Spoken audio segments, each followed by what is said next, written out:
अचान पका मछिया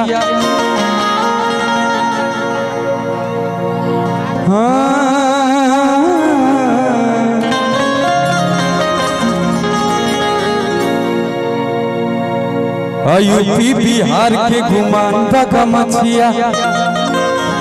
एगो बिहारी बीमा जी ध्यान दीजिएगा, एगो बिहार के आदमी दिल्ली के एगो बड़ा रेस्टोरेंट में गया खाना खाने। बिहार के आदमी बेचारा गमछी रखता है, हमेशा बहुत काम देता है।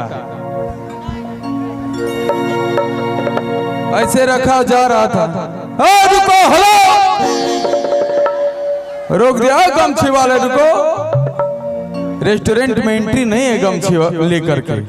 ऐसा हुआ उस रेस्टोरेंट पर FIR हो गया। भैया आज मालिक से लेकर के वेटर तक को गमछी रखना पड़ता है, तो बिहार में ही पावर है।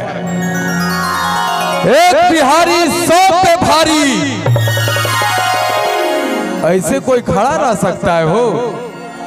बिहार यूपी झारखंड के छोड़ करके कोई व्यक्ति में इतना पावरे नहीं कि रात भर खड़ा रह जाए। जैसे इस हमारा भाई सब इधर खड़े हैं, रातों भर खड़ा रह जाएगा, इतना पावर है इन लोगों में, है कि नहीं? तो एक बार कस के हल्ला करा कि पटना तक तनी आवाज पहुंचा हो भैया। कियान बंसन पहचान बगमछिया, यूपी बिहार के गुमान बगमछिया। कि देखने में तुमको भले गवार लगते हैं, कि तोरा का पता पाई का मछिए से, हम तो रंगदार लगते हैं। तो सब कोई तनी गमछी अपन हाथ में ले ला, हाथ में गमछी ले ला हो भैया, और सबको उड़ाना है। कियान बंसन पहचान बगमछी, यूपी बिहार के गुमान बगमछिया। देखने में तुमको भले गवार लगते हैं, देखने में तुमको भले गवार लगते हैं। तोरा का पता पाई का मछिए से, हम तो रंगदार लगते हैं।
बिहार है हो भैया, आप लोग में इतना पावर है कि बिहार के तस्वीर को बदल सकते हैं। ये युवाओं में पावर है, पावर एहजे से शुरू होला हो भैया।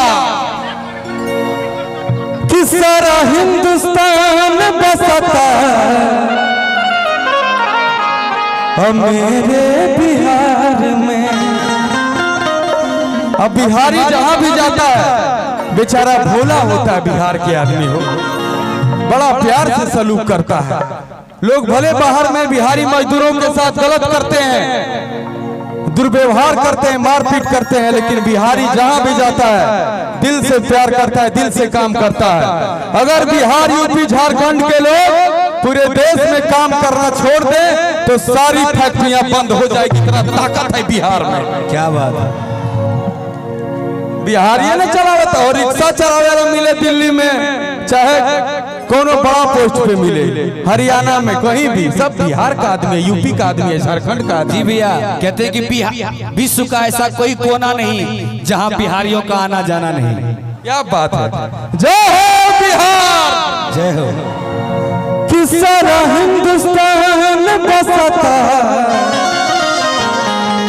मेरे बिहार में इज्जत याद करना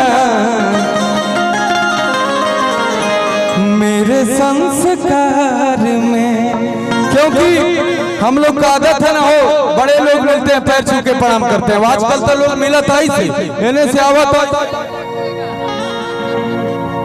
हाय हाय मोमरे का है रे, प्रणाम करो पैर छू करके। रामायण नहीं देखे हो क्या, महाभारत नहीं देखे हो? जब भगवान प्रणाम करते थे पैर छू करके, क्या जमाना आ गया हाईटेक। लेकिन हम लोग अपना संस्कार नहीं भूलेंगे। हम लोग अपने माता पिता को जिस तरह से प्रणाम करते हैं और लोगों को भी सिखाएंगे। कौन कौन अपने माता पिता से प्यार करता है, एक बार हाथ उठा के बतावा हो। माई बाप से बड़ा कोई देवता देवी नहीं है इस पृथ्वी पर। सबसे पहले अपने माँ बाप को खुश करिए, मंदिर की हर देवता देवी खुश हो जाएंगे। कि सारा हिंदुस्तान बसता मेरे बिहार में,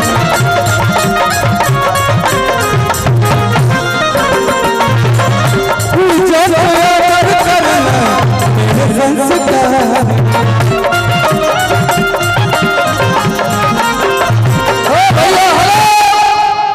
कि बांध के पगड़िया जब चलनी डगरिया तो लागेला कि शेर है।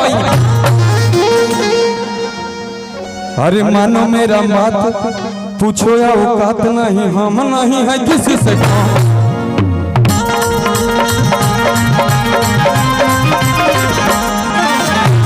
देखने में तुमको भले कबाब लगते हैं, देखने में तुमको भले कबाब लगते हैं। एक बार तनी बोलो जय बिहार, जय जय बिहार। कि तोरा का पता भाई का माछिए से तो रंगदार लगते।